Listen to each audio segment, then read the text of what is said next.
औज़ुबिल्लाहिमिनश्शैतानिर्रजीम बिस्मिल्लाहिर्रहमानिर्रहीम अस्सलाम वालेकुम। Welcome to a latest episode of Sahib Basirat with Tayyab Iftikhar. आज के साहिब बसीरत में हम लोग थोड़ा सा डिस्कस करेंगे हम न्यूक्लियर फ़ॉल आउट के बारे में। कॉन्स्टेंटली पिछले 5 से 6 महीनों में ये बात डिस्कशन में आई है जब से वो हमारे हमास के जो लीडर थे इस्माइल हानिया साहब शहीद हुए। तो हमास के जो लीडरशिप थी उसके मतलब तो डेफ़िनेटली एक एग्रीमेंट है कि क्या वो रिफॉर्मर्स हैं या वो मिसक्रिएंट्स हैं। लेकिन हमारे मिडल ईस्ट में थे, वो मिडल ईस्ट ही में फिर उसका फ़ॉल आउट हुआ कि इब्राहिम रईसी साहब जो हैं पहले वो चले गए और उसके बाद फिर इस्माइल हानिया साहब चले गए। रईसी साहब का एक्सीडेंट था, इस्माइल हानिया साहब की असैसिनेशन थी, उसके बाद हसन नसरुल्लाह साहब वाला इंसिडेंट हुआ। हमारे मिडल ईस्ट से थे हमारे ये जो हसन नसरुल्लाह साहब। तो अगेन हिज़्बुल्लाह के मुतल्लिक़ भी डिफरेंस ऑफ ओपिनियन हो सकता है कि वो रिफॉर्मर्स हैं या मिसक्रिएंट्स हैं, लोगों के अपने अपने व्यूज़ होते हैं। लेकिन मैं एक चीज़ पे तो क्रिस्टल क्लियर हूँ कि फ़लस्तीनी मज़लूम है। मैं एक चीज़ पे तो क्रिस्टल क्लियर हूँ कि लेबनान के लोग मज़लूम हैं। मैं एक चीज़ पे तो क्रिस्टल क्लियर हूँ कि इज़राइल के औरतें और बच्चे मज़लूम हैं। पॉलिटिकल लीडरशिप जो है, मिलिट्री लीडरशिप जो है वो करप्ट है। मैं समझता हूँ सहूनी रियासत की, जो इन मज़लूम बच्चों और औरतों के साथ जुल्म कर रहे हैं, चाहे मुसलमान बच्चे हों, चाहे क्रिश्चियन बच्चे हों, चाहे यहूदी बच्चे हों। उन्हें प्यार, मोहब्बत, अमन, सुकून के साथ रहने का पूरा हक़ हासिल है। और मेरी दुआ है गज़ा में, खान यूनस में, नाब्लुस में, रमल्ला में, वेस्ट बैंक में, इन सब जगहों पे, शेख असद में, बैरूत में, सब जगह पे अमन हो। और मेरे अपना भी एक जर्नलिस्ट दोस्त इस वक्त लेबनान में है, वो लेबनीज़ डिसेंट का है। मेरी काफ़ी सालों पहले सोशल मीडिया पे उससे दोस्ती हुई थी। तो आई होप वो सेफ़ हो, और उसने यही शो किया कि he is not ready to leave Lebanon at any cost, और वो अपने लोगों के साथ लॉयल्टी शो करेगा।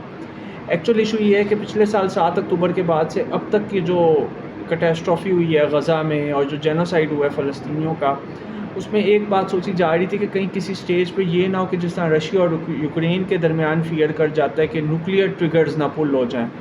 यानी कि 24 फरवरी 2022 के बाद से जो भी हालात हुए हैं, जिन्हें रशिया ने स्पेशल मिलिट्री ऑपरेशंस कहा है और यूक्रेन ने वॉर डिक्लेयर किया है, वहाँ पे जिस तरह डर है कि कहीं फुल स्केल वॉर ना हो जाए, या जिस तरह एक ज़माने में यूएसएसआर और यूएस के दरमियान क्यूबन मिज़ाइल क्राइसिस हुए थे, उसी तरह जिस तरह पाकिस्तान इंडिया के दरमियान अक्सर गर्मी सर्दी हुई। लास्ट टाइम 2019 में जब अभिनंदन का प्लेन पाकिस्तान ने शॉट डाउन किया और एक प्लेन इंडियन साइड पे गिरा, एक यहाँ गिरा, और काफ़ी न्यूक्लियर टर्मोइल क्रिएट होने का चांस था। उसी तरह यहाँ पे भी इस वक्त सिचुएशन ये है कि मिडल ईस्ट में अभी तक तो हमें नज़र आता है कि इज़राइल बुरी तरह फंस चुका हुआ है, कि ग्राउंड वॉर, गुरिल्ला वॉर में इज़राइल को काफ़ी पेनिट्रेशन अंदर तक मिल रही है। तल अवीव तक मामलात ख़राब हुए हुए हैं, जेरूसलम तक ख़राब हुए हुए हैं, रेजिस्टेंस बैरूत में, बैरूत की सड़कों पे जगह जगह मिल रही है, गज़ा में मिल रही है। लेकिन डर यही किया जा रहा है कि कहीं कोई बहुत बड़ा न्यूक्लियर फॉल आउट ना हो जाए। 7 अक्टूबर से लेकर 7 अप्रैल इस साल तक, और 7 अप्रैल के बाद जो डेवलपमेंट्स हुई हैं, जो हमास के मुतादिद लीडर शहीद हुए और लोगों ने कहा हम इनकी शहादत का बदला लेंगे। सीरिया में टारगेट किया गया, इराक़ में टारगेट किया गया, उसके बाद लेबनान में टारगेट किया गया मुख्तलिफ़ लीडरशिप को। तो उसके बाद से ये हुआ है कि ईरान की तरफ से रिटेलिएशन आया है, और रिटेलिएशन का फिर ये है कि हमें नज़र आता है कि आयतुल्लाह ख़ामनेई साहब भी जो हैं वो अपनी सिक्योरिटी काफ़ी टाइट कर चुके हैं। और मैं ज़ाती तौर पे आयतुल्लाह ख़ामनेई साहब की वजह से बहुत इज़्ज़त करता हूँ कि आयतुल्लाह ख़ामनेई साहब ने बर्मा के हक़ में, इंडियन मुसलमानों के हक़ में और फ़लस्तीनी मुसलमानों के हक़ में बहुत ओपनली बात की है, कश्मीरी मुसलमानों के हक़ में बहुत ओपनली बात की है। और बर्मा का हमारे साथ एक पुराना कनेक्शन है, क्योंकि आखिरी मुग़ल बादशाह बहादुर शाह ज़फ़र वहाँ दफन है, और एक अच्छी खासी मुस्लिम पॉपुलेशन है जिसने टाइम टू टाइम जेनोसाइड को बर्मा में फ़ेस किया। तो न्यूक्लियर फ़ॉल आउट होगा नहीं होगा उसके पॉलिटिकल पॉइंट्स पे हम बाद में बात करेंगे, लेकिन न्यूक्लियर फ़ॉल आउट के जो टेक्निकल पॉइंट्स हैं वो बहुत ज़्यादा तवज्जो तलब हैं। और who is better to discuss it with our science enthusiastic friend Hamza bin Akhtar. तो हमज़ा भाई, वेलकम टू द शो। बहुत बहुत शुक्रिया तैयब। हमज़ा भाई, जिस तरह हम डिस्कस कर रहे थे कि 22 फरवरी 2022 के 22 फरवरी 24 फरवरी 2022 के बाद जो सिचुएशन डेवलप हुई, जो 2 दिन में स्पेशल मिलिट्री ऑपरेशन होने थे वो अब 2 साल से ज़्यादा हो गए हैं। और अब ये है कि जिस तरह यूक्रेन में कहा जाता है कि कहीं ट्रिगर्स ना पुल हो जाए और फुल फ्लेज न्यूक्लियर वॉर ना हो जाए, वर्ल्ड वॉर 3 ना हो जाए, उसी तरह अब हमारे अपने नेबरहुड में मिडल ईस्ट में भी ये सिचुएशन डेवलप हो गई है।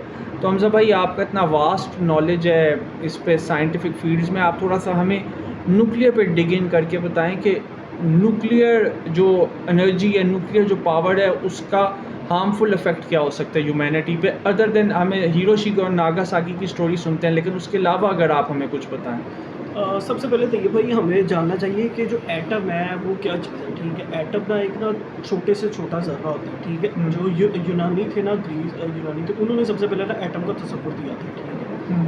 तो कायनात में छोटे से छोटे ज़र्रे को एटम कहते हैं। एटम के अंदर एक न्यूक्लियस होता है, न्यूक्लियस के बाद इलेक्ट्रॉन, प्रोटॉन और जो न्यूट्रॉन होते हैं ये उसके इर्द गिर्द गर्दिश वगैरह करते हैं, ठीक है।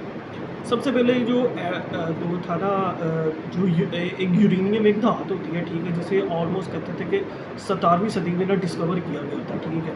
लेकिन तब किसी को पता नहीं था कि इसे अगर तोड़ा जाए तो इसके अंदर से इतनी एनर्जी खारिज होती है। फिर 1905 में ना रदरफोर्ड एक साइंटिस्ट था, उसने एटम को तोड़ा था, तो उसने देखा था कि इसके अंदर से एनर्जी खारिज होती है, ठीक है। उसके बाद आपको पता है कि 1939 में ना दूसरी जंग अज़ीम शुरू हुई थी, और दूसरी जंग अज़ीम शुरू 1939 में हुई थी।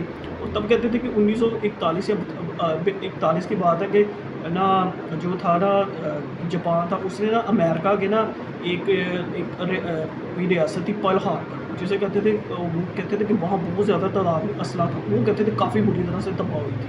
और कुछ लोगों का यही मानना है कि अमेरिका इस जंग में इन्वॉल्व नहीं था। तब कहते थे कि उसने ना जापान एक सोए हुए शेर को जगा दिया था। 1 साल हो गया था, तकरीबन 1.5 साल, और अमेरिका जंग में शामिल नहीं हुआ। तो उसके बाद कहते थे कि फिर ना अमेरिका ने ना न्यूक्लियर बम बनाना शुरू किया था, ठीक है। जो था ना अमेरिकन को ऐसा शक था कि जो था ना बेसिकली जिस इंसान की वजह से, हिटलर की वजह से ये दूसरी जंग शुरू हुई थी, वो कहते हैं कि एटम के साथ ना शायद ना कोई छेड़छाड़ कर रहे हैं, ठीक है। तो तब कहते थे कि जो उस दौर के सबसे बड़े साइंटिस्ट थे ना, जो थे एल्बर्ट आइंस्टाइन, उन्होंने ना अमेरिकन को फ़ौरन इंस्ट्रक्शन दी कि ना फ़ौरन से एटम के ऊपर ना काम शुरू करें, ठीक है। तो तब कहते थे कि ओपनहैमर एक साइंटिस्ट थे, जिन्होंने कहते थे कि न्यूक्लियर बम को ना डिज़ाइन किया था, ठीक है। और उसके ऊपर ना उन्होंने मतलब किसी सीक्रेट जगह पे ना, जिसके ऊपर एक मूवी भी आ चुकी है लास्ट ईयर में, उसके ऊपर ना उन्होंने पूरी तरीके से एक सीक्रेट जगह पे इसका अच्छा खासा ऑपरेशन किया था, और इसकी ना इसके ऊपर ना एक्सपेरिमेंट करते गए थे, ठीक है।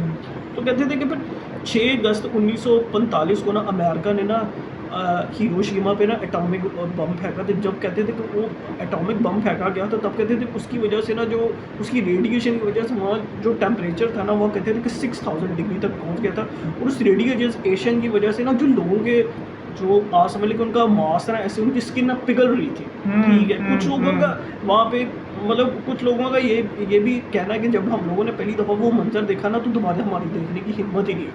मतलब कहते थे कि पूरा का पूरा ना इलाका जो था ना, वो यानी कि ख़त्म हो चुका था, हर चीज़ फना हो गई थी, ठीक है। जिस तरह से हिरोशिमा और नागासाकी पे एटॉमिक बम फेंका गया था और एक बहुत बड़ा डिज़ास्टर हुआ था, ऐसा ही एक डिज़ास्टर 1986 में हुआ था। 1986 में हुआ था यूक्रेन के एक शहर, यूक्रेन में एक जगह है चेर्नोबिल उसे कहते हैं, ठीक है, जहाँ पे एक ना न्यूक्लियर रिएक्टर था, ठीक है। वो कहते थे फट गया था, और उसकी कहते हैं जो रेडिएशन थी ना, वो कहते थे कि स्वीडन से लेके पूरे यूरोप तक कहते थे फैल गई थी। लेकिन उसके बारे में बहुत ही कम लोगों को इसका इल्म था कि ये आखिर हुआ कैसे था दिमाग। सबसे पहले हमें ये पता चलना चाहिए कि जो एटॉमिक रिएक्टर होता है, उसके अंदर ना जो एनर्जी होती है वो किस तरह से डेवलप होती है, ठीक है। सबसे पहले हमें ये देखते हैं कि ना बेसिकली जो होता है ना, उसके अंदर हल्का सा फ्यूजन रिएक्शन किया जाता है। पानी होता है, फ्यूजन रिएक्शन हो गया होता है, जो पानी होता है वो आहिस्ता आहिस्ता ना स्टीम में कन्वर्ट होना शुरू होता है। स्टीम में कन्वर्ट होता है। अब वो जो उसका बेसिकली काम होता है कि बिजली पैदा करना।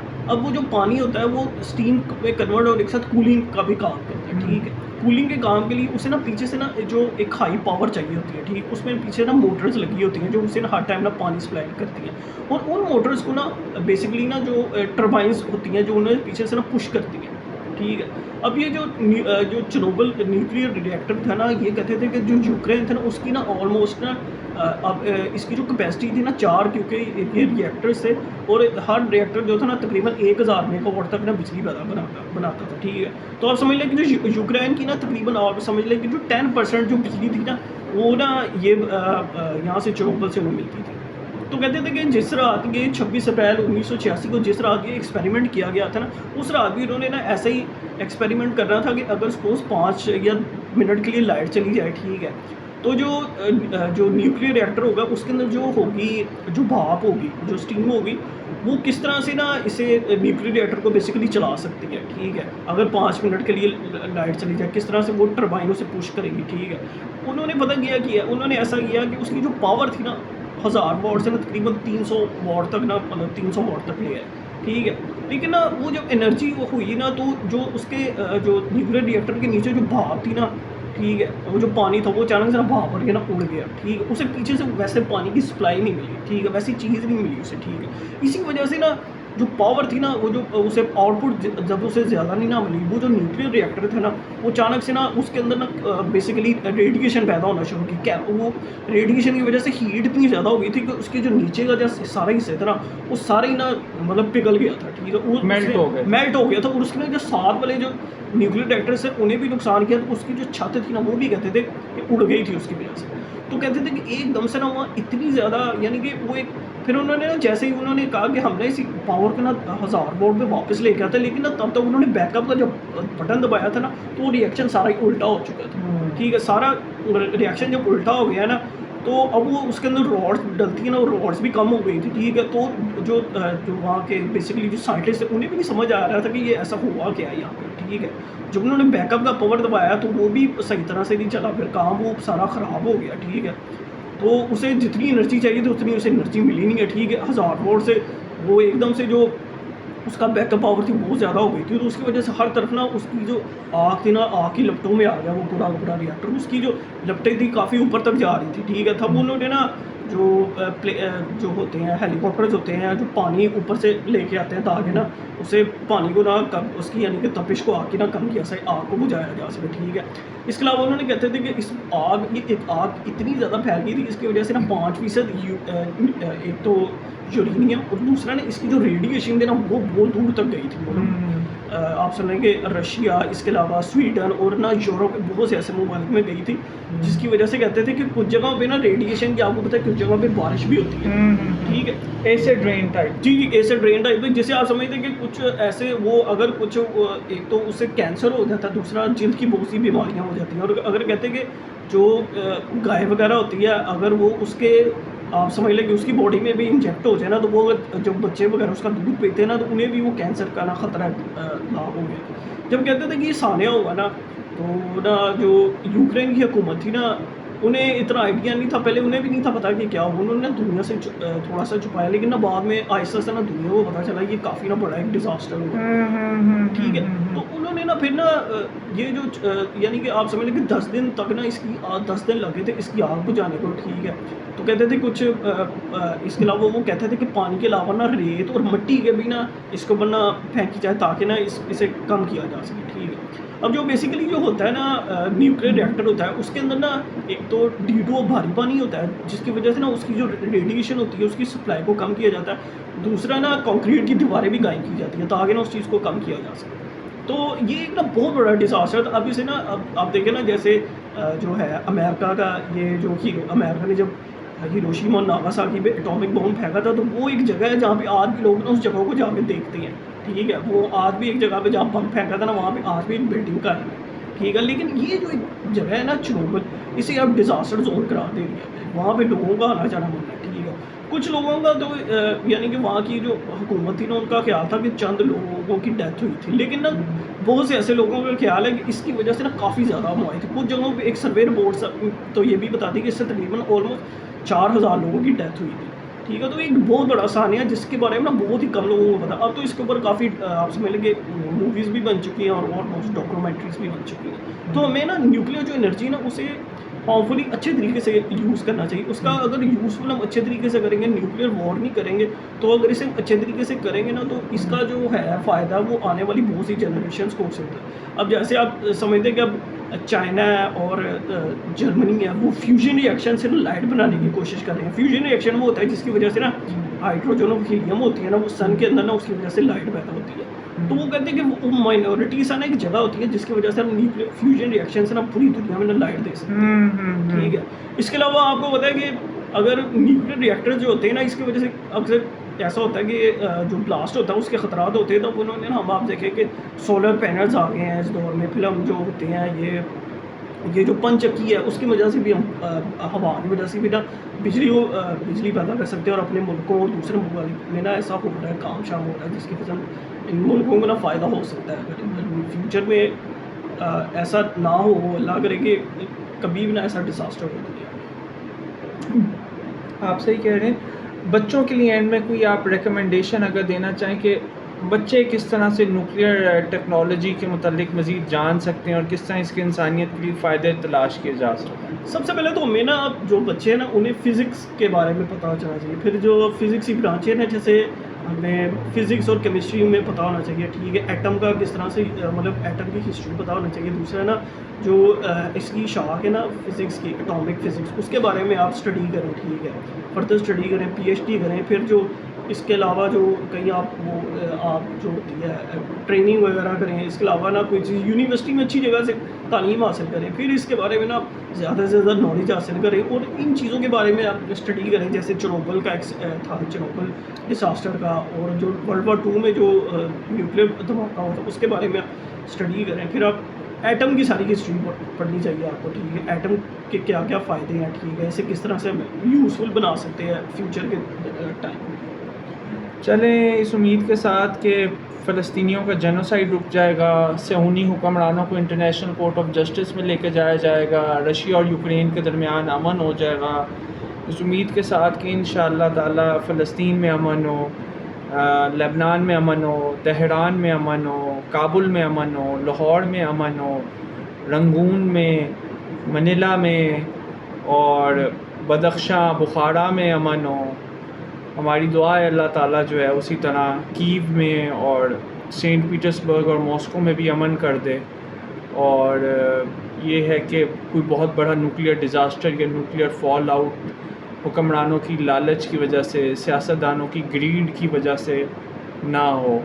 तो हमज़ा भाई का बहुत शुक्रिया। आम तौर पे लोगों को यही पता होता है जी हिरोशिमा नागासाकी में ये हुआ, ऐसे हुआ, वो हुआ, लेकिन हमज़ा भाई ने माशाल्लाह ताला चेरनोबिल पे बहुत अच्छा अपना रिसर्च वर्क पेश किया। तो हमज़ा भाई थैंक यू वंस अगेन। जी बहुत शुक्रिया। और आपसे इंशाल्लाह मज़ीद इन चीज़ों पे लेंगे, और कुछ हम आपसे कोशिश करेंगे कि ये जो यूक्रेन के पास इस वक्त जो न्यूक्लियर रिएक्टर्स हैं उन पे भी आपके साथ मज़ीद डिस्कशन हो।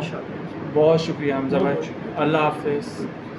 So that's all for the day. इंशाल्लाह फिर मुलाकात होगी। चैनल को लाइक ज़रूर कीजिएगा, सब्सक्राइब कीजिएगा, कमेंट अच्छा सा हमें दीजिएगा अपना फ़ीडबैक। अल्लाह हाफ़िज़।